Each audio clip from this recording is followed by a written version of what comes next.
Hello everybody and welcome to another episode of Naval Action ship reviews. So today I'm gonna take a look at the Agamemnon, which was a 64 gun ship of the line, a third rate in the British Navy, and she served during the American Revolutionary, the Napoleonic and the French Revolutionary Wars. And she fought in battles, major battles in all of them. So let's go into her history properly, and unlike with the US Constitution, I bothered to actually write down everything. So this is a long one, so maybe take a cup of tea and relax. So, HMS Agamemnon, as I said, she was a 64 gun third rate ship of the line. Granted, that's not what she's in Naval Action, but we'll get to that later. Agamemnon was ordered from the commercial shipbuilder Henry Adams at his Bucklish Hard shipyard on the Billaloo River on 5th February 1777, and she was to be built on the lines of the Ardent class, which was designed by Sir Thomas Slade. Her keel was laid down in May, and on the 28th of March 1781 she was commissioned under Captain Benjamin Caldwell. A full 13 days before her launch, which appeared on 10 of April the same year, of course. She was, of course, named after King Agamemnon, which the British really didn't like, so she got her nickname Eggs and Bacon by her crew. And she is regarded as Lord or Admiral Nelson, Horatio Nelson's, favorite ship, which might be due to her being, of course, his first command, or his first commission if you want. In November of the same year, the Admiralty had received intelligence of a large French convoy which was preparing to sail from Brest under Admiral de Gouchier. The convoy was composed of transports carrying naval supplies for the West and East Indies, and Agamemnon was part of Admiral Richard Campenfeld's squadron of 18 ships, 11 of which were 64 guns or larger, and he commanded the HMS Victory. And Campenfeld was ordered to intercept said convoy, and he did so on the afternoon of 12 December. In the Bay of Biscay, approximately 150 miles southwest of Ushant, and with the French naval escort, which happened to be to the lee of the convoy, so not easily capable of actually beating up to help, Campenfeld attacked immediately, capturing 15 of the transport before nightfall. The rest of the convoy scattered. Most of the ships returned to Brest, however there were a few which slipped through. It was only 5 transports and they reached the West Indies. In early 1782, the Agamemnon sailed to the West Indies as part of Admiral Sir George Rodney's squadron, with Rear Admiral Sir Samuel Hood as his second in command. On 9th of April, the Battle of the Saints began with an indecisive skirmish, in which the ships of the Vanguard Division under Hood's command were badly damaged and forced to withdraw to make repairs. On 12th of April, Agamemnon took part in the second action, which proved much more decisive.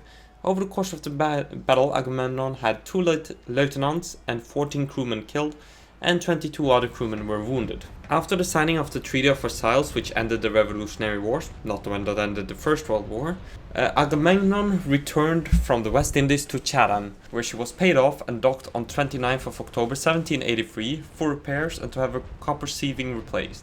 She came out of dock on 4th of June 1784 and she was subsequently laid up in ordinary.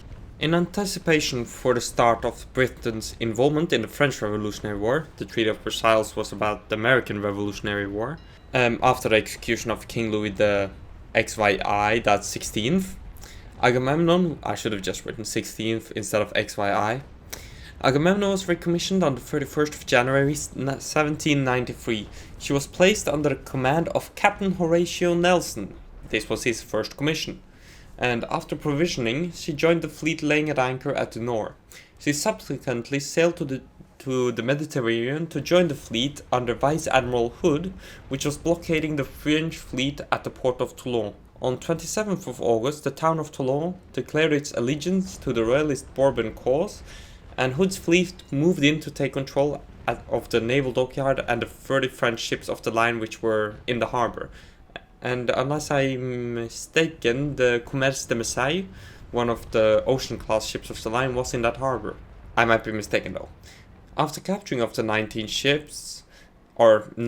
the ships, Agamemnon was sent to Naples to ask King Ferdinand IV for reinforcements, which was sent. to secure the town. He agreed to send 4,000 men. But when the revolutionary army commanded by Napoleon Bonaparte launched its attack against Toulon, the troops proved inefficient to hold it, insufficient, not inefficient, insufficient, and they were forced to abandon the town.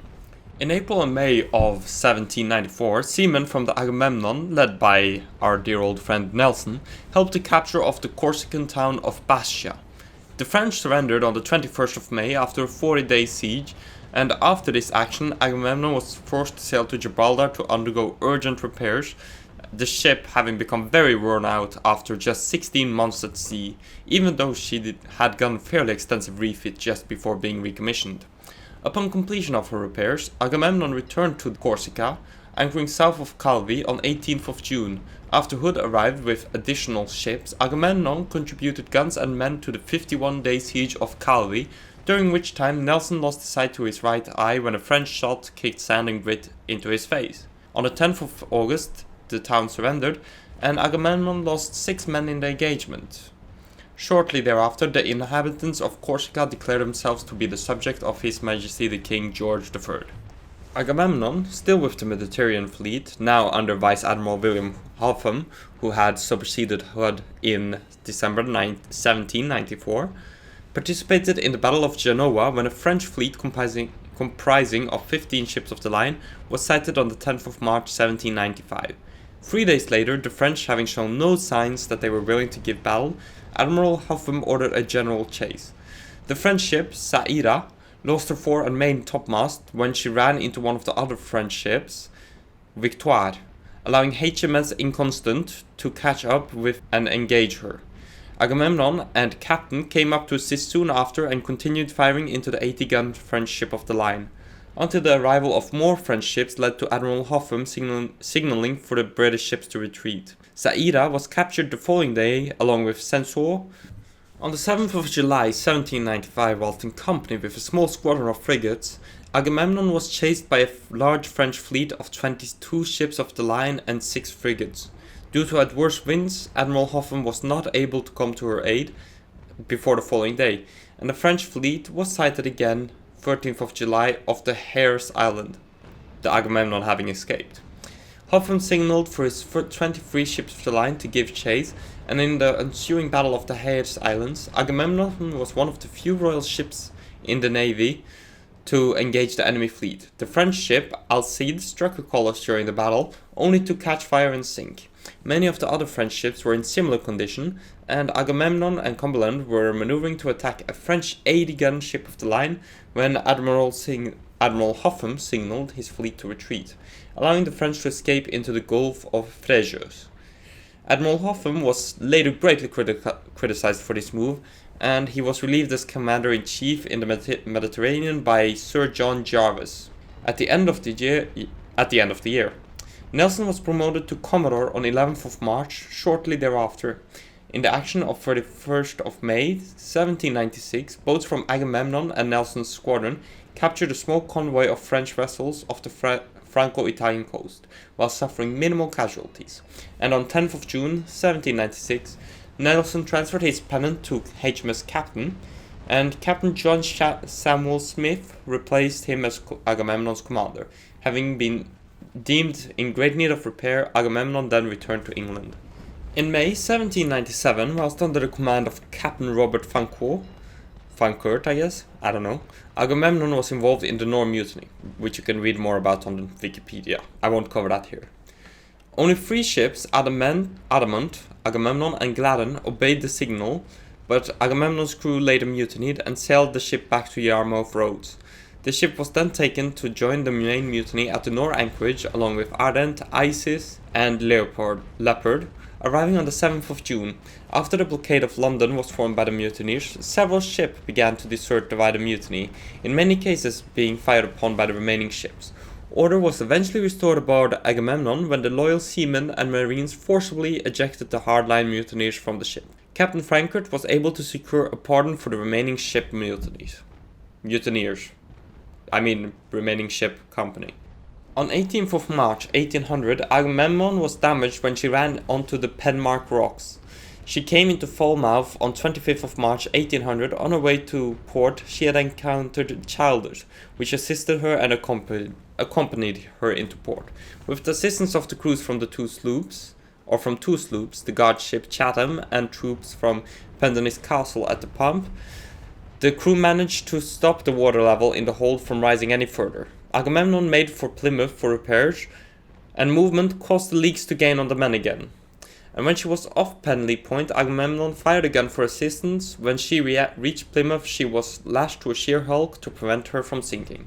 In response to the developments in the Baltic in 1801 that threatened to deprive Britain of much-needed naval supplies, Agamemnon was sent part of the fleet under Admiral Sir Hyde Parker and Vice Admiral Lord Nelson to attack the Danish at Copenhagen, or Schopenhaven, as it is in Danish. I don't know if I pronounced it right.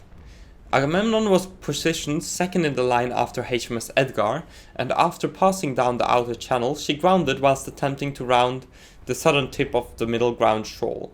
After the Treaty of Amiens concluded, the French Revolutionary War, Agamemnon was then laid up at Chatham in 1802. In 1802, Agamemnon's general condition was so poor that, had the hostilities with France not recommenced, she would likely have been hulked or broken up. Instead, after Britain's entry into the Napoleonic Wars, she was brought out of ordinary in 1804 and recommissioned under Captain John Harvey on the 31st of July, and went to join the Channel Fleet under Admiral Willem Cornwallis. Agamemnon was part of Vice Admiral Robert Calder's fleet, cruising off Cape Finisterre on 22nd of July 1805, when the combined Franco-Spanish fleet from the West Indies was sighted to windward. The British ships formed into the line of battle with Agamemnon fifth in the line and engaged Admiral Villeneuve fleets in hazy conditions with light winds. Agamemnon had 3 men wounded in the Battle of Cape Finisterre and lost her mizzen topmast and foresail yard. By nightfall, Calder's fleet had become scattered and he signalled for the action to be discontinued. On 17th September of 1805, after completing a small refit of his ship in Portsmouth, Captain Harvey was superseded in command of Agamemnon by Captain Sir Edward Berry, who had previously commanded Nelson's flagship HMS Vanguard at the Battle of the Nile. On 3rd October, she departed Spithead to join Vice Admiral Nelson's fleet blockading Villeneuve's combined fleet in Cadiz. En route, Agamemnon fell in with a French squadron consisting of 6 ships of the line and several smaller vessels, which gave chase. Sorry for that. Succeeding in evading the French, Agamemnon joined the blockading squadron on 13th of October, and when Nelson laid eyes on the approaching ship, he reportedly exclaimed, "Here comes that damned fool Berry. Now we shall have a battle." In misty condition, on the 20th of October, Agamemnon captured a large American merchant brig, which he then took into tow. Not long after, HMS Euryalus signaled to Agamemnon that she was sailing straight towards an enemy fleet of 30 ships. Villeneuve's fleet had left port. On the 21st of October, the Battle of Trafalgar would start, and Agamemnon was positioned 8th in Nelson's weather column, with Orion ahead of her and Minotaur astern to her. Once engaged, she was firing both batteries, eventually pounding the great Spanish ship, the Nuestra Señora de la Santísima Trinidad, until the ship was demasted, and with 216 of her complement dead, she struck her colours. The Santissima, that is. Before Berry could take possession of the prize, the enemy van division began bearing down on the British line, having previously been cut off from the battle by Nelson's line-breaking tactics. With Nelson already dying below the decks on the Victory, captain of the fleet Thomas Hardy ordered Agamemnon and several other ships to intercept them. 3 of the enemy ships broke off and ran for Cadiz. After briefly engaging Intrepidity, the British ships moved to try and cut off the fleeing ships. Over the course of the battle, Agamemnon suffered just 2 fatalities and 8 men were wounded. At the beginning of 1806, Agamemnon was with Vice Admiral Duckworth's squadron in the West Indies, pursuing a French fleet carrying troops to Santo Domingo. On 6 February 1806, the 2 squadrons clashed in the Battle of San Domingo. Agamemnon assisted Duckworth's flagship Superbe in driving the French Vice Admiral Lesseguier flagship Imperial onto the shore where she was wrecked. In October, Agamemnon escorted a convoy on her way to Britain. In 1807, Agamemnon was part of Admiral James Gambier's fleet, sent to take control of the Danish fleet before it could fall into French hands. She participated in the Second Battle of Copenhagen, and as in the first in 1801, she again ran aground, and after she had come free, Agamemnon landed guns and shot in Kjørge Bay to form part of a battery being established there to command the city. Firing commenced on the 2nd of September, and lasted until the Danes surrendered on the 7th of September. In November, Agamemnon joined the blockading squadron off of Lisbon. In February 1808, Agamemnon sailed with Rear Admiral Sir Sidney Smith's flagship Foudroyant to Brazil, where they joined another squadron. At Rio de Janeiro, it was discovered that Agamemnon was quite worn out, with seams in her planking opening and some of her framing bolts broken. In October, Agamemnon and Monarch anchored in Maldonado Bay and in the mouth of the River Plate. They had been escorting the merchant vessel Maria, which had carried the surgeon Dr. James Paraisien to Montevideo, where he was tasked with exposing a plot against King John VI of Portugal, who was in exile in Brazil. Whilst there, Monarch ran aground, requiring Agamemnon's assistance to get her off. After learning that Paraisien had been imprisoned, the two ships put out to sea, but were forced to return to Maldonado Bay when they encountered bad weather. After the ships returned to Rio in January 1809, the ship was fully surveyed by the carpenter, who drew up an extensive list of her defects. On 16th of June 1809, Agamemnon, along with the rest of the squadron, which was now under the command of Rear Admiral Michael de Courcy, put into Maldonado Bay for the third and final time to shelter from a storm. Whilst working her way between Goriti Island and the shore, Agamemnon struck an uncharted shoal. Captain Jonas Rose attempted to use the ship's boat together with the stream and catch anchors to pull the ship off, but to no avail. The ships had dropped anchor on the shoal previously, and it was discovered that she had run onto it when she grounded. The anchor having pierced the hull, on 17th of June, with the ship listing heavily to starboard, Agamemnon's stores and whole her crew were taken off by boats from other vessels in the squadron, and the following day Captain Rose and his officers left the ship. The court-martial for the loss of Agamemnon was held at Rio de Janeiro on the 22nd of July 1809 aboard HMS Bedford. It was found that the ship might have been saved if she had not been in such a poor general condition, and Captain Rose was honourably acquitted. Now onto the naval action version of the Agamemnon. So in naval action, the Agamemnon is a 64-gun ship of the line, and she has a battle rating of 400 and her complement sits at 500 crew. The Agamemnon is armed with two 9-pound cannons or two 42-pound cannons for either the bow or stern, or for both bow and stern chasers, so she has two in the front and two in the back. For her broadside, she is armed with 26 24-pound cannons on the bottom gun deck, 26 18-pounders on the middle gun deck, and on her weather deck she can carry either 12 9-pound cannons or 12-pound carronades, which, no. 12-pound carronades are pointless if you can mount 9-pound cannons. So, her broadside weight sits at 600 pound with cannons, or 618 pound if you were to mount carronades, which is an insignificant 18 pound difference. The older Agamemnon, which we will compare to, has a broadside weight of 642 pounds with cannons, or 684 pounds with carronades, so it's less than the older Agamemnon, because the Agamemnon can carry 32-pound cannons on her bottom gun deck. The Constitution, meanwhile, the other fourth rate, has a broadside weight of 504 pounds with cannons, or a massive 864 pounds with carronades, so at long range either of the ships of the line perform better than the frigate. Armour and structure-wise, the Agamemnon is a beast. Her bow structure has a value of 1850, she has a side structure of 7400 and a stern structure of 740. This is almost, not exactly, but almost the same as the third rate, not below, not just the regular third rate. Meanwhile, the Agamemnon has 1575 on the bow, 6300 on the side and 630 on the stern, while the Constitution, which is heavier than the Agamemnon, has 1700 on the bow, 6800 on the side and 680 on the stern. This means that of the fourth rates, the Agamemnon currently has the most structure. And armor-wise, it's a similar story. The armor of the Agamemnon is 41 centimeters on the bow, 68 centimeters on the side, and 27 centimeters on the stern, while the Agamemnon, the Connie and Ingemeland have 39 on the bow, 65 on the side and 26 on the stern. This means that the Agamemnon is the most heavily armored ship in the 4th rate class. Now onto her pretty amazing sailing qualities. So the Agamemnon is very fast. She does 12.20 knots, taking away the title of Speed Queen for ships of the line from the Bucentaur and giving it to the Agamemnon. So she's faster than the Constitution, which does 12.07 knots, and she's easily faster than the Ingemeland, which does 11.49 knots. So the Ingemeland compared to the Agamemnon is a snail.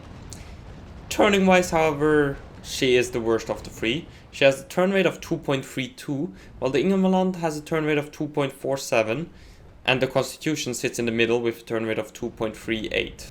Now we've gone through the history and the stats of the Agamemnon, so where does she fit in on the overall picture? Well, it turns out actually in quite a few places due to her amazing armor and her amazing speed.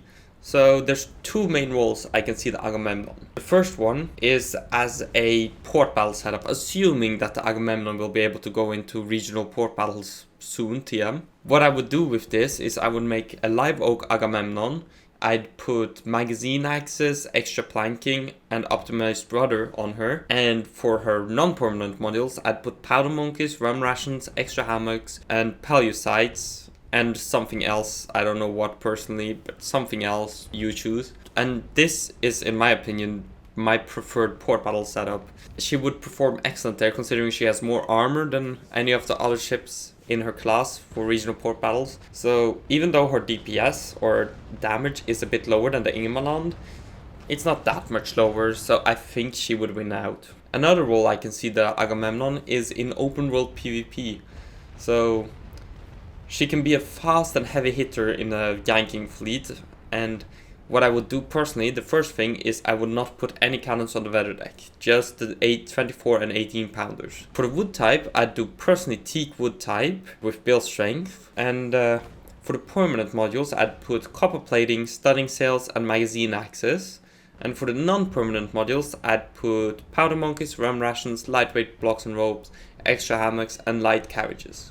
If you are crazy, however, there's another setup which I've seen, and it's a fur Agamemnon with speed trim instead of magazine axes. I would do personally, at least in that situation. I would still have the same non-permanent modules, and yeah, she would be really fast. She could possibly maybe even hit 13 knots. The Agamemnon, in conclusion, she's an excellent ship. She is an excellent all-rounder. She has a lot of armor, a decent amount of firepower, and well, I think if she can enter in port battles, in regional port battle, not regional, I mean the regular deepwater port battles, she will be, I dare say it, the most wanted ship for those battles. So anyways, thank you all for watching, and I'll see you next time. Bye!